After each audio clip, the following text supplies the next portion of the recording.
I invite Sri Mathews, founder and executive chairman of the IBS Group, Group of Technologies companies, for the context setting. Welcome, sir.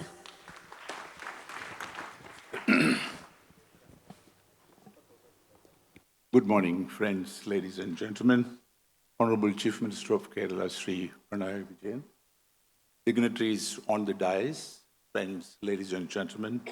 Great pleasure for me to participate today in the inaugural session and the sessions to follow of Permute 2025. I will take 10 minutes to set the context in that. First of all, to talk about what is the purpose of GTECH MuLearn. As you know, as all of us know, the future of in the times that we live, the future of a place depends on its ability to attract, nurture, and retain talent. When I say talent, I mean the skills, competencies required to perform tasks and the jobs which are ever evolving. And the future of jobs are changing and at a pace that we have never seen before. And MuLearn is actually founded, it's an initiative of GTECH, the Group of Technology Companies of Kerala. And the purpose of this, and this was actually promoted as part of ATFG, the Academia Technology Focus Group, to actually bridge, to ensure that talent is available and enhance talent for the accelerated growth of IT and IT companies in the state of Kerala and beyond. And we intend doing that by bridging the gap between academia and the industry, that disconnect, that skill gap. And that's the purpose of MuLearn.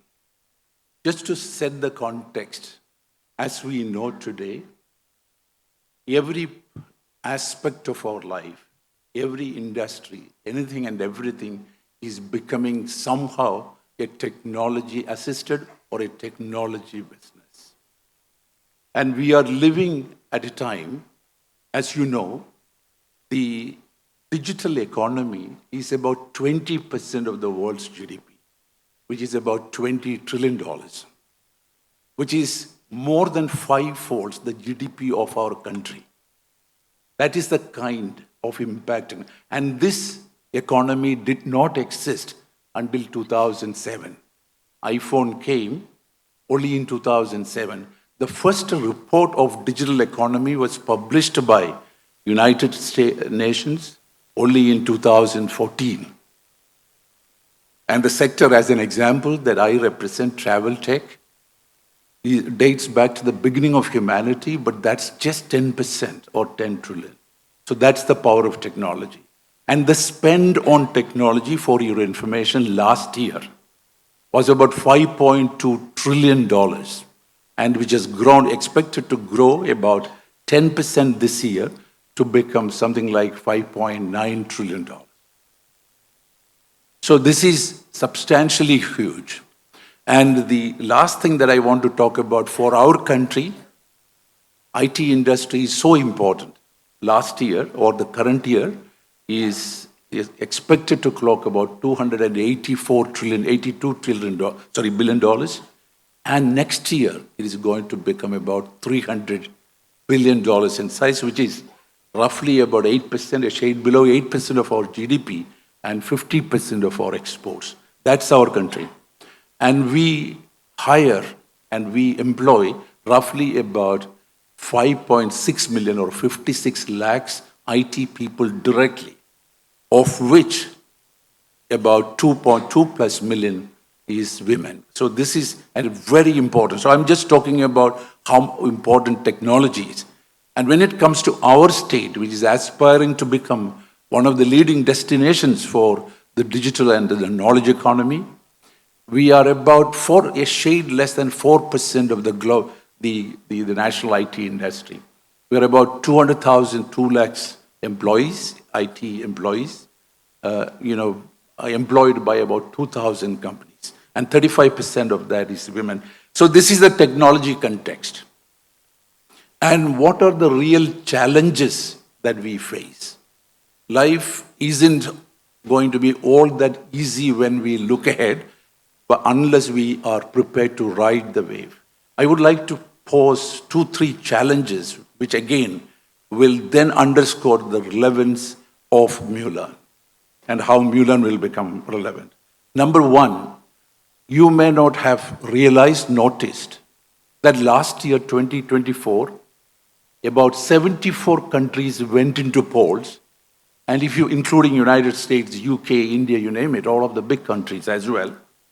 But if you notice, if you analyze, most of these governments and the parties were moving from right to right to right. Protectionist tendencies are emerging. And all of this is driven by the economic downturn. And what happens with this is there is a growing deglobalization tendency. Out of the $280+ billion of our IT business, almost 80 to 90% is export. And if deglobalization tendency happens, India, which is one of the biggest sourcing center for talent for the world, we will see headwinds. We will see trouble. We will see problems. So this is one of the challenges that we do have. The number two challenge, second challenge, is the uncertainties linked to artificial intelligence. One of the most authentic studies of McKinsey and the report of McKinsey states this: the productivity impact of Gen AI is about 4% of the GDP, which is about $4 trillion, which is the size of India. That's the impact of AI. And most of it is going to happen in 3-4 distinct areas. One is customer interaction, second one is sales and marketing, third one is software engineering, fourth one is R&D. Now, what is important for us sitting here is the impact on software engineering. As you can imagine, you should be able to, if you have a chatbot, a Gen AI engine like Autopilot, you will be able to ask the machine to generate the code. And we should be able to get 30, 40, 50, 60, 70% accurate code generated by the machine. Today, out of the 5.6 million or 56 lakhs people that we employ, 80% of that is used for code generation. And this is the work that perhaps could get automated.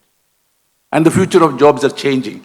I will stop by just giving one more point. That is, if you look at from 2025 this year to 2030 in the United States, the job requirement, the skills requirement is going to shift by about 25 to 35% in 5 years. And all of that is going to be driven by these changes. Ladies and gentlemen, that is where the relevance of MuLearn is. And why it is relevant is, MuLearn is envisioned to become a platform where me as an employer will be able to find the exacting talent. We will be able to expose you people, aspiring job seekers, to challenges and which you will be able to perform. You will be able to see your own performance, and we will be able to assess whether you are the right fit for that job, and therefore we will be able to optimize the deployment of talent, not just nurture the talent by exposing to the kind of industry-specific challenges, and also providing you mentoring, and also providing you training on specific industry verticals. So that is the relevance. So MuLearn platform, we will spin it around to make it as the most sought-after platform for corporates to actually hire from, improve the employability of people. So that means we will be able to employ more people, and we will also be able to optimize the deployment of talent, not just for the corporates, but for the talented as well. Because gone are going to be the days where you will seek the job by the brand of a company. You will actually pick up the job that you would think you will be able to be at your creative and productive best. And that is the relevance of MuLearn. And that is what this platform that we want to transform to. I don't want to take more time, but CM has to leave. So once again, Permute, the event today, as you know, is a coming together of all of the stakeholders to further reinforce and probably sensitize more, and also to find out what are the challenges that we are facing and what is it that we should immediately do as industry, academia, government, and also the potential employees. Ladies and gentlemen, once again, I take this opportunity to thank all of you to participate, and specific thanks to our Chief Minister who has agreed in spite of his busy schedule to participate, which again is an indication how much of an importance this government gives to skills and competency development. Thank you very much.